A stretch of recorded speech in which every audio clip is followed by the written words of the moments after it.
Beberapa kepala daerah juga sudah diterima beraudiensi dengan Menteri Keuangan, ya, saling berkoordinasi untuk diberikan penjelasan. Beras ya, padi itu meningkat dan akhir tahun ini akan memasuki kembali masa panen.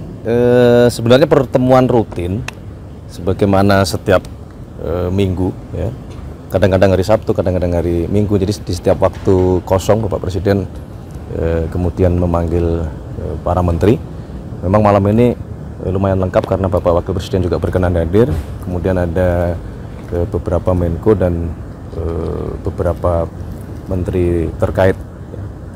Pertama, beliau seperti biasa ya, mengupdate segala program yang sudah dikerjakan oleh pemerintah. Tetapi memang terus terang malam hari ini tadi ada beberapa hal yang dibahas secara khusus, salah satunya mengenai sistem keuangan dan sistem perbankan kita, termasuk tadi membahas mengenai hasil dari peraturan pemerintah yang kita keluarkan berkenaan dengan masalah devisa hasil ekspor, salah satunya. Itu DHE-nya udah diterbitin berarti ya, Mas? Sudah berlaku mulai bulan Maret. Jadi tadi membahas untuk melakukan evaluasi sejauh mana efektivitas dan dampak terhadap diberlakukannya DHE. Kalau sejauh ini laporan dari Bapak yang terkait, menteri-menteri terkait, apakah itu pengusaha-pengusaha itu udah menaruh uangnya di sini, Mas, dengan aturan yang baru? Sudah, tetapi memang perlu juga terus kita pelajari. Ya, karena dari yang sudah kita terapkan hasilnya belum cukup menggembirakan gitu. Makanya tadi salah satu pembahasan kita terutama di bidang ekonomi untuk malam hari ini. Ada kendala tersendiri kah, Mas, yang disampaikan tadi? Mengenai? Dari DHL itu, maksudnya dari pengusaha-pengusaha itu, masih ada celah yang memungkinkan mereka untuk membawa itu keluar? Ya, masih ada beberapa yang memungkinkan devisa kita belum seoptimal yang kita harapkan. Makanya itu yang diminta untuk segera untuk dipelajari kembali. Mas, ini kan lagi ramai soal TKD. Apakah tadi Bapak Menko juga melaporkan soal TKD juga ke Bapak Presiden? Daerah yang dipotong Transfer ke daerah? Enggak, malam ini tidak membahas masalah TKD karena kan memang beberapa kali juga sudah disampaikan penjelasan dari Kementerian Keuangan. Kemudian juga beberapa hari yang lalu beberapa kepala daerah juga sudah diterima beraudiensi dengan Menteri Keuangan, ya, saling berkoordinasi untuk diberikan penjelasan mengenai masalah TKD ini. Ini kehadirannya Mas Gibran, apakah ada ngomongin soal percepatan pembangunan Papua juga nggak sih, Mas? Yang kemarin juga baru dibentuk kan, ada obrolan itu juga nggak? Hanya sedikit. Jadi setelah itu diminta untuk kemarin tim komite eksekutif yang sudah dilantik oleh Bapak Presiden untuk segera melakukan rapat koordinasi, ya, supaya sesegera mungkin dapat melaksanakan pekerjaan untuk membantu Badan Pengarah Percepatan Pembangunan Otonomi Khusus Papua. Mas, terkait dengan WUS ini tadi dibahas juga nggak sih, Mas? Kan soal Menko kan juga bilang soal WUS itu kan menolak untuk bayar pakai APBN, Mas. Tadi apakah sempat dibahas juga apa enggak, Mas? Malam ini tidak sempat. WUS bukan salah satu pembahasan malam ini. Tapi beberapa waktu yang lalu juga sudah dibicarakan untuk diminta mencari skema supaya beban keuangan itu bisa dicarikan jalan keluar gitu. Karena faktanya kan juga bus kemudian juga menjadi salah satu moda transportasi yang sekarang sangat membantu aktivitas seluruh masyarakat, mobilitas dari Jakarta maupun ke Bandung dan seterusnya. Dan justru kita pengen sebenarnya kan itu berkembang ya, tidak hanya ke Jakarta dan sampai ke Bandung, mungkin juga kita sedang berpikir untuk sampai ke Jakarta, ke Surabaya gitu. Mas, terkait dengan pembangunan Ponpes menggunakan APBN itu gimana ya, Mas? Yang diarahkannya kan menjadi APBN gitu untuk renovasi lagi ya, pembangunan lagi. Kemarin.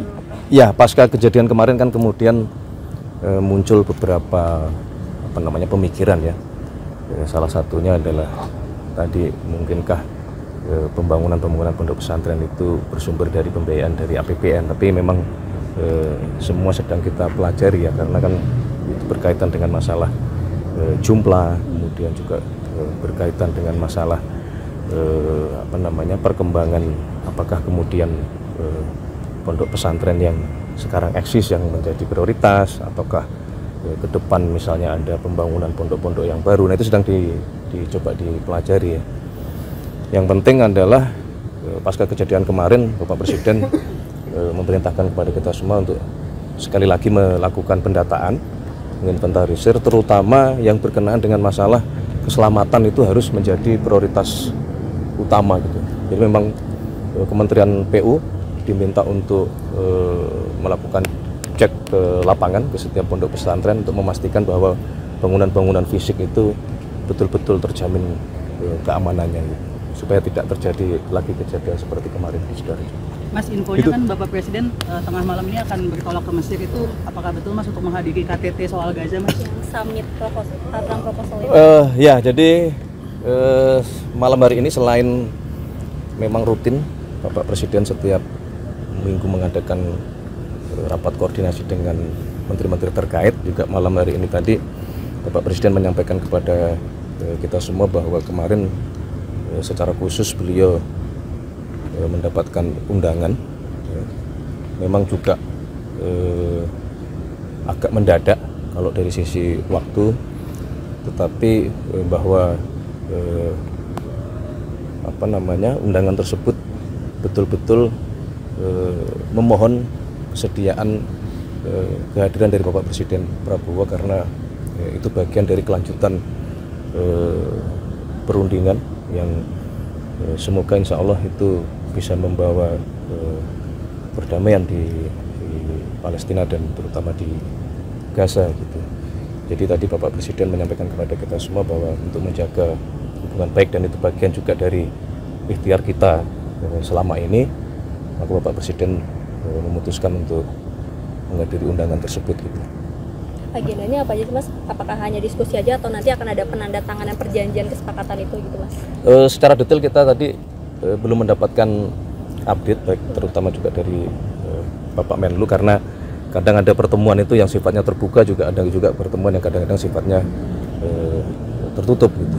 Apakah ada kemungkinan Pak Presiden akan menawarkan kembali 20.000 pasukan perdamaian ke Gaza itu Mas, yang sudah disampaikan juga di panggung PBB Mas?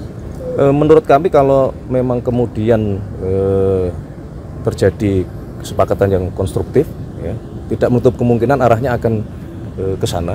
Tadi Bapak Presiden juga menyampaikan hal tersebut, bahwa kalau memang kemudian tercapai kesepakatan ke arah yang baik, dalam artian terjadi perdamaian, dan kemudian salah satu konsekuensinya adalah kita Indonesia diminta untuk ikut serta membantu mengirimkan pasukan perdamaian. Nah, tadi juga dibahas dan diminta kepada tadi alhamdulillah yang hadir adalah Wakil Panglima TNI untuk juga mulai mempersiapkan diri. Manakala dibutuhkan kita sudah siap. Mas, soal pergantian Kepala Badan Pangan Nasional itu pertimbangannya apa Mas? Ya, jadi begini, yang pertama bahwa sebenarnya fungsi dari tugas Badan Pangan itu kan dulu memang ada di Kementerian Pertanian gitu, dan karena Mas Arief sedang ingin kita tugaskan di tempat yang lain, maka kemudian fungsi itu langsung dijabat oleh Menteri Pertanian. Ini tidak ada masalah, karena selama ini juga Menteri Pertanian dengan Bappenas selalu berjalan beriringan. Mas, tapi ada ini juga nggak sih catatan juga ya, atau misalnya perhatian juga terkait dengan temuan yang mutu beras turun itu karena lama tersimpan di gudang gitu. Itu kemarin disampaikan juga nggak sama Pak Amran ke Pak Presiden? Ya tidak secara langsung itu dilaporkan, tapi kan itu sebagai sebuah hal yang memang kondisinya seperti itu ya, yang memang itu menjadi fokus baik di Kementerian Pertanian maupun teman-teman di Bulog ya, bagaimana memperbaiki manajemen terutama penyimpanan. Kemudian juga perlu kita sadari bahwa gudang-gudang kita juga beberapa pada kondisi yang memang perlu perbaikan gitu, termasuk penambahan pembangunan gudang baru yang kita rencanakan ada di kurang lebih di 100 tempat, oleh karena alhamdulillah panen kita terutama beras ya, padi itu meningkat, dan akhir tahun ini akan memasuki kembali masa panen.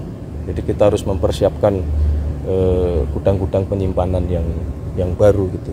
Termasuk teman-teman TNI maupun Polri juga diminta untuk membuat